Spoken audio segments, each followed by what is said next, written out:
How did the idea of what Jacqueline thinks that she is against what she really is play into that? Well, I mean, it's such I love that so much.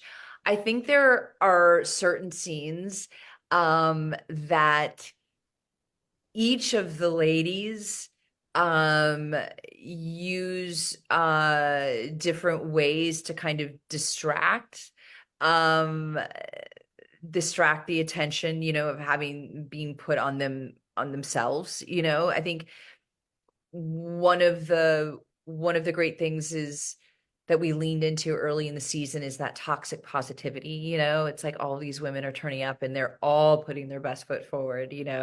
um you don't see any of the victim, any of the perpetrator, any of that. It's just like, no, but you look, no, but you look amazing. It's just very, very much like leaning into that. And I think there is maybe some power dynamics that we see initially from Jacqueline, perhaps because she's funded this trip, for these women. Perhaps she's, you know, kind of using that to her benefit somehow. And I think that, like, I don't think that's like it. I think it's a very subtle thing, and that's like stirring the pot a little bit for the ladies, perhaps.